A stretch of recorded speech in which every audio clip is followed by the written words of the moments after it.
Uma foto de uma criança palestina faminta, compartilhada pelo The New York Times e outros veículos, chocou o mundo ao mostrar como a guerra de Israel em Gaza está causando fome generalizada na faixa. Embora não reste dúvida de uma crise humanitária, imagens como essa nem sempre contam a história completa. O jornal esclareceu sobre a imagem durante a noite. Mohamed Ayub Al-Matuk, o bebê emancipado que se tornou um símbolo da horrível fome na faixa, sofria de problemas de saúde pré-existentes, condições genéticas raras.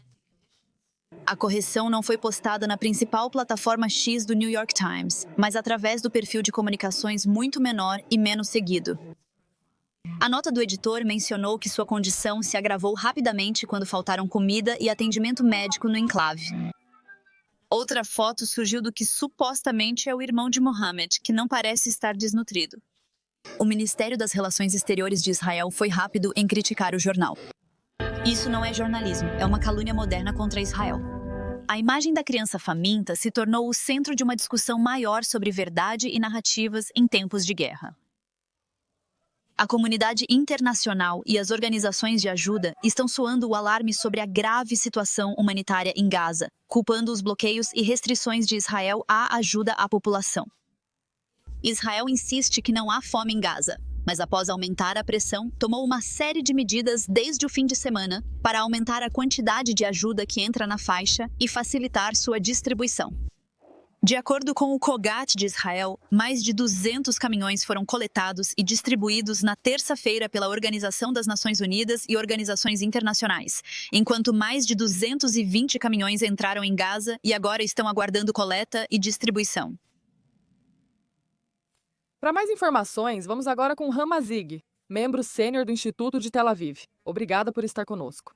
Bem, copo meio cheio, chamando pau ao blefe, mas reação sem ação aqui.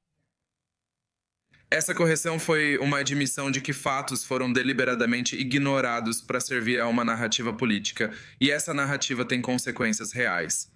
Eu apenas te lembro do ataque no Colorado, onde uma mulher judia foi queimada até a morte enquanto o agressor dizia que era porque crianças palestinas estão morrendo em Gaza. O New York Times não apenas errou um detalhe, eles construíram uma história emocionalmente manipuladora em torno de uma criança e admitiram a verdade que não se encaixava na manchete e na narrativa que queriam retratar. De fato, isso não é jornalismo, é propaganda com ressalvas. Então, neste aspecto, gostaria que nos concentrássemos no lado israelense das coisas aqui, porque, mais uma vez, estamos vendo uma reação, e isso não está substituindo a falta de ação. Não substitui a falta de ação. E vemos isso repetidamente. O que pode ser feito de diferente? Sim, e eu não vou fazer nenhuma nova declaração aqui sobre como Israel tem um problema de relações públicas. Acho que todos nós sabemos que o governo israelense e o oficial israelense e todos os esforços de relações exteriores do lado israelense têm sido insuficientes. Mas eu acho que o problema não é apenas imagem, é distorção. Você não pode superar uma mentira tão grande, especialmente quando é tão emocionalmente satisfatório. Mas você não pode expô-lo repetidamente até que as pessoas comecem a fazer as perguntas mais difíceis e desafiem esse tipo de informação que vem da British Broadcasting Corporation, que pediu desculpas várias vezes em todo o mundo, essa guerra. O mesmo com o New York Times, que pediu desculpas repetidamente. Acho que quanto mais expomos e quanto mais denunciamos, a verdade acabará surgindo eventualmente. Mas, sabe, é simplesmente impossível combater mentiras tão grandes, especialmente quando estão na capa do jornal número 1 no mundo. Não tem padrões editoriais, parece. Sim, não estamos falando sobre este podcast de nicho ou algo do tipo. É o maior jornal ou um dos jornais mais importantes do mundo. Então, se estamos olhando para frente, há alguma garantia de que isso não acontecerá novamente? Eu não acho que exista qualquer garantia de que isso não acontecerá novamente. Mas eu acho que quanto mais denunciamos, mais essas redações tentarão ser mais cuidadosas. E eu acho que se o mundo se mantivesse nos mesmos padrões de prova para as atrocidades do Hamas, como exige da resposta israelense, nunca teríamos acreditado em nenhuma palavra vinda de Gaza. Existe apenas esse incrível padrão único para Israel, e eu acho que é hora de perguntar o que isso diz sobre nós quando os editores estão mais comprometidos com a narrativa do que com os fatos. Sim, Grandes questões que duvido que terão alguma resposta clara. E no futuro próximo, Han Mazig, muito obrigada pelo seu tempo. Nós apreciamos. Obrigada. Obrigado, Mervyn. Tudo bem. Agora, para isso, o brutal massacre da comunidade Druze, no sul da Síria, que provocou uma clara ação militar israelense. Também chamando a atenção renovada para o amor que está longe de ser perdido entre as comunidades Druze em ambos os lados da fronteira. A comunidade Druze de Israel iniciou uma operação humanitária para reunir ajuda para seus irmãos e irmãs, Sueida, do outro lado da fronteira, em território sírio. Mas neste relatório, voluntários da comunidade Druze de Israel lançaram uma iniciativa humanitária para coletar ajuda para os Druze em Sueida, após a recente violência na cidade e província do sul da Síria, que forçou as forças do governo e provocou ataques israelenses na capital Damasco. Após os incidentes com nossos irmãos na Síria, Sheikh Moafak Tarif nos pediu para ter uma sala de operações de emergência para os Druze, para ajudar nossos irmãos em Jabal al-Druze com o que estão passando. Um armazém foi montado em um centro comunitário em Julis, no norte de Israel, para reunir ajuda humanitária coletada para distribuição aos Druze na Síria. Reunimos mais de 70 toneladas de farinha, 20 paletes de suprimentos médicos, 7.000 litros de gasolina, grande quantidade de óleo, cerca de 10.000 garrafas de óleo e sapatos, totalizando 20 paletes. Os organizadores afirmaram que o objetivo é fornecer alimentos, roupas e suprimentos médicos para os afetados na Síria. A LKHLL, a seção lá é para medicamentos, equipamentos médicos, logística. Tentamos reunir informações sobre o número de pessoas feridas, devastadas, para que possamos ajudar nossos irmãos com o que estão passando. Os voluntários não apenas coletam ajuda, mas também trabalham com a mídia para aumentar a conscientização. A LKHLL, eles trabalham em 5 idiomas: árabe, hebraico, inglês e alemão, e mais.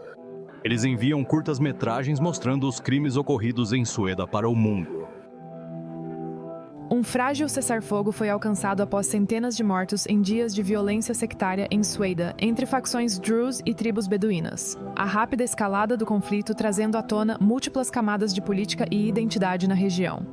E para muitos drusos israelenses, este episódio ainda em desenvolvimento constitui outro exemplo em sua história de buscar proteger seus irmãos na fé. Esperamos que a nova Síria e o novo regime acolham todas as pessoas da Síria e todos os seus residentes e seitas religiosas. E até hoje, esperamos por consenso social e harmonia. Isso é o que queremos. a CyberArk está sendo comprada por 25 bilhões de dólares, o que pode estar arruinando seus planos, caso você estivesse planejando comprá-la. Sim, esse negócio impressionante. A Palo Alto Networks, empresa de cibersegurança da Califórnia fundada pelo empreendedor americano-israelense Nir Tzuk, adquirirá a empresa israelense de cibersegurança, sendo a segunda maior aquisição de uma empresa israelense, após a compra da Wiz pelo Google por 32 bilhões de dólares. Listada na Nasdaq desde 2014, a CyberArk é especializada em segurança de identidade para ajudar empresas a proteger dados sensíveis e infraestrutura crítica contra atacantes externos e insiders mal intencionados. Assustador o suficiente para ser comprado por bilhões e bilhões de dólares. Tudo bem. Agora uma palavra sobre o Irã. Moscou está alertando sobre uma nova onda de ataques após a campanha israelense-americana de junho contra as instalações nucleares do Irã. E está dizendo que uma promessa de não haver novos ataques é essencial para a retomada da cooperação entre o Irã e a agência nuclear da Organização das Nações Unidas. Isso é o que está sendo dito em Moscou hoje. Vamos dar uma ouvida. Observamos esforços contínuos de forças políticas destrutivas para abalar, sob pretextos falsos, a situação em torno do programa nuclear iraniano, tentando convencer o mundo da existência de uma suposta ameaça. Esses falsos buscadores de segurança fazem suas manipulações por um longo período de tempo, então eles já perderam sua possibilidade de avaliar o atual, eventos e ver correlações entre suas próprias decisões maléficas e consequências destrutivas, além de aprender com seus erros. As ameaças regulares de novos ataques aéreos às instalações nucleares do Irã não podem deixar de causar preocupação. Tais declarações soando sob o pretexto de a falsa preocupação com a não proliferação nuclear apenas gera cinismo. Gostaria de destacar que se trata de armas nucleares que a República Islâmica do Irã não possui e que Teherã não produz, conforme a Agência Internacional de Energia Atômica confirmou repetidamente. Como novamente a liderança confirmou repetidamente. Mudando de assunto agora para a briga que não para de brigar. O representante dos Estados Unidos da América, Donald Trump, dizendo que Jeffrey Epstein aliciou jovens mulheres de Mar-a-Lago como uma acusação contra ele. Bem, suas perguntas estão surgindo agora, mas antes de falarmos, vamos ouvir. Ontem, sua briga com Jeffrey Epstein foi por ele ter levado alguns funcionários do seu negócio. Mas sua administração no passado disse que o expulsou por ser um estranho. Poderia explicar essa discrepância? Talvez seja uma mesma coisa, um pouco da mesma coisa. Mas não, ele pegou pessoas que trabalhavam para mim, eu disse a ele para não fazer mais isso, e ele fez. E eu disse, fique longe daqui. Nicole Turek, apresentadora sênior e correspondente sênior do i24 News, está aqui no estúdio com as novas perguntas. E as respostas que estão sendo dadas para perguntas antigas. O que você acha disso? Muito continua a se desenrolar quando se trata de Trump Epstein e a lista que não existe mais parece de acordo com a administração Trump. E isso só está alimentando as teorias da conspiração que muitos acusaram o próprio presidente dos Estados Unidos da América de propagar antes de assumir o cargo, afirmando que iríamos divulgar essa lista Epstein. No início deste mês, o Departamento de Justiça afirmou não haver lista incriminatória e agora a base de fãs Make America Great Again está revoltada. E o que aconteceu hoje, isso não está ajudando porque não só este repórter perguntou exatamente por que essa ruptura aconteceu entre o presidente dos Estados Unidos da América e Jeffrey Epstein, que até os anos 90 e início dos anos 2000 tinha um bom relacionamento. Mas no início dos anos 2000, depois disso, eles tiveram essa ruptura. Agora, o próprio presidente alega que Jeffrey Epstein tentou roubar alguns de seus funcionários. Mas, notavelmente, o que também está ganhando destaque nessas manchetes é qual funcionário Jeffrey Epstein roubou. Estamos falando de Virginia Giuffre. Esta é uma das acusadoras mais vocais contra Jeffrey Epstein, que diz que foi sexualmente abusada, usada e muito vocal sobre seu testemunho. Ela também cometeu suicídio no início deste ano, uma história devastadora. E esta é alguém que realmente trabalhou no spa do Clube de Praia Mar-a-Lago como massagista em 2000. Ela tinha apenas 16 anos. Flórida ainda está abaixo da idade legal para trabalhar em um ambiente como este. Então não há nada contra a lei quando se trata disso. Mas Trump confirmou que ele acredita que Virginia foi uma das pessoas que Epstein realmente roubou, quando ele fala sobre essas jovens mulheres que Epstein levou do Clube de Praia Mar-a-Lago para usar para seus próprios fins pessoais. Isso está levantando questões por si só, mas é apenas a maneira como o presidente está lidando com tudo isso que também está enfurecendo sua base. Eles afirmam que querem transparência, mas toda vez que o presidente vaza mais informações, tenta encobrir. Sim. No começo da semana, a própria administração disse que o desentendimento entre Epstein e Trump foi porque Epstein estava sendo abusado no Mar-a-Lago e por isso não era mais permitido lá. Trump agora afirma que, na verdade, é porque ele estava roubando seus funcionários. Um repórter questionou sobre a diferença. Funcionários da administração Trump alegaram que ele estava sendo abusado. Ele disse, acho que esses são meio que dois no mesmo, basicamente as mesmas instâncias aqui. E então ainda restam muitas perguntas, Ellie. Isso não está acalmando nenhuma das teorias da conspiração que estão se espalhando, especialmente em muitos dos meios online da alt-right, que tinham uma grande base de fãs para o presidente dos Estados Unidos da América. Na verdade, é como o efeito Streisand, entende? Quanto mais você tenta censurar algo, mais atenção ele recebe. O mesmo princípio se aplica aqui. Evitar essa espiral toda e está tudo ficando nas manchetes. O presidente Trump está tentando tirá-lo das manchetes, tentando desviar a atenção para outro lugar, mas de alguma forma parece continuar voltando ao ciclo de notícias. E mais do que tudo, alarmante do ponto de vista de Trump, há o fato de que está causando muita diversidade dentro de seu... Essa é a principal preocupação da administração Trump no momento, porque este foi realmente um dos maiores escândalos, parece, do nada. Você ficaria surpreso, muitas pessoas, que isso é o que realmente está rachando a base Make America Great Again por dentro. Mas essa foi uma das promessas que Trump diz no primeiro dia. Eu entro no cargo, vamos divulgar essa lista de Epstein. 6 meses após seu segundo mandato, o Departamento de Justiça afirma que não há uma lista incriminatória. Isso levanta muitas questões. Mesmo sem uma lista, muitas pessoas estão dizendo para mostrarmos algo que prove que nunca houve uma lista. Responda essas perguntas. Se nunca houve uma lista, por que você afirmou tão veementemente desde o início que iria divulgá-la? As fissuras internas que estamos presenciando não estão ajudando e estão gerando muitas preocupações. E ainda temos que esperar para ver se o presidente consegue de alguma forma se livrar desse escândalo. Sim, e a cada declaração que é feita, em vez de fornecer respostas, ficamos com mais perguntas, novas, antigas. Nicole Tzedekai, da 24 News, nossa correspondente. Obrigada por estar conosco hoje, Nicole. Bem, continuando com o presidente americano. Novo dia, novas tarifas. Trump está dizendo que vai impor uma tarifa de 25% sobre produtos da Índia, além de um imposto adicional de importação devido à compra de petróleo russo pela Índia. Trump disse no seu verdadeiro plataforma social que a Índia é nossa amiga, mas suas tarifas são simplesmente altas demais, culpando novamente suas negociações com a Rússia, que, segundo Trump, possibilitaram a guerra contra a Ucrânia, entre outras coisas. E agora estamos vendo essa tendência, se você quiser, de usar um sistema de tarifas, uma espécie de penalidade,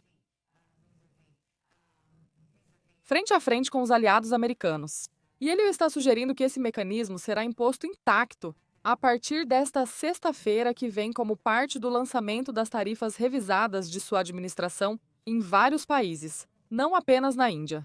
Este anúncio segue uma série de acordos comerciais com a União Europeia, Japão, Filipinas e Indonésia, que, segundo Trump, abririam mercados para produtos americanos e permitiriam aos Estados Unidos da América aumentar as taxas de importação. Sim, tudo bem. Mais notícias sobre antissemitismo, mas desta vez talvez pelo lado positivo, pois vem com um preço. A Universidade da Califórnia concordou com um amplo acordo em um processo de alto perfil, que acusava a Universidade da Califórnia em Los Angeles, um dos 10 campi da U, nos Estados Unidos da América no sistema, de permitir discriminação antissemita durante protestos no campus em 2024. O acordo supostamente inclui milhões de dólares e uma ordem judicial permanente exigindo que a universidade impeça a exclusão de estudantes judeus de espaços públicos. Infelizmente, é necessário uma ordem judicial, mas, novamente, o lado positivo deixa claro que o antissemitismo tem um preço. E agora para o grande susto de tsunami que parece estar diminuindo. Ondas de tsunami atingiram a costa norte da Califórnia na quarta-feira, enquanto autoridades reduziam alertas no Havaí, Japão e na maior parte da Califórnia, Washington e Oregon, após ondas poderosas serem desencadeadas por um terremoto de magnitude 8,8 na península de Kamchatka, no extremo leste da Rússia, atingindo as costas do Pacífico na Ásia e América do Norte. Novamente, o susto era real há algumas horas, mas agora parece estar desaparecendo. Estamos acompanhando de perto isso. As perspectivas do socialista anti-Israel Zoran Mamdani se tornar prefeito de Nova York estão causando pânico em famílias judias, proprietários e investidores. Judeus em outras grandes cidades do mundo também estão enfrentando uma ameaça existencial agora. Comprar uma casa em Israel está se tornando cada vez mais atraente em termos emocionais, físicos e financeiros. E por que poderia ser uma queda financeira começar a agir agora? Emily Francis, apresentadora e correspondente da I24 News, traz a seguinte reportagem. Livre, livre Palestina! Livre, livre Palestina! Do Reino Unido. Do rio ao mar, a Palestina será livre. Para a Grande Maçã. A Palestina viverá para sempre. A Palestina viverá para sempre. As coisas estão ficando muito difíceis para os judeus globalmente. Você tem que encontrar um grupo para culpar pelo motivo das coisas estarem ruins, e os judeus são um grupo natural para culpar. Isso tem sido historicamente o caso. E as coisas não vão ser ruins apenas para os judeus, mas você sabe, nós somos apenas os primeiros. Meus amigos, nós conseguimos. Galena Mordler saberia. Criada em Nova York, ela viu o que estava por vir anos atrás e decidiu abandonar o barco. Nascida em Moscou, ela sabe o que é socialismo. E com a perspectiva do candidato a prefeito antissemita e anti-Israel, Zoran Mamdani, se tornar o próximo prefeito de Nova York, isso é muito preocupante. Tipos de coisas que ele fala, como abolir a propriedade privada, por exemplo, ou socializar lojas e ônibus gratuitos. De onde virá o dinheiro para isso? Então, por que empresas e organizações permaneceriam em Nova York? Elas têm a opção de se mudar. Historicamente, sempre que Israel esteve em guerra ou conflito, há uma boa oportunidade para comprar imóveis no país, pois os preços se estabilizam ou até caem um pouco. A longo prazo, após uma guerra, os preços dos imóveis disparam e aumentam. Sim, pode parecer contraintuitivo, mas não é. Judeus ao redor do mundo estão percebendo que Israel é o único lugar seguro e muitos estão aproveitando a oportunidade para criar raízes aqui. Temos tantos problemas aqui, mas ainda é o único Estado judeu. É interessante, Ashley Hood, porque eu sou um sionista e amo tanto Israel e sinto que estou mudando vidas.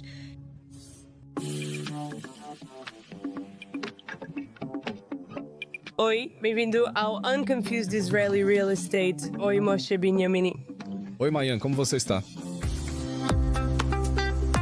A agente imobiliária Mayan Harkham e o advogado imobiliário Moshe Ben-Yamini são especializados em clientes do exterior e até começaram um podcast chamado Unconfused para ajudar as pessoas a navegar pela burocracia.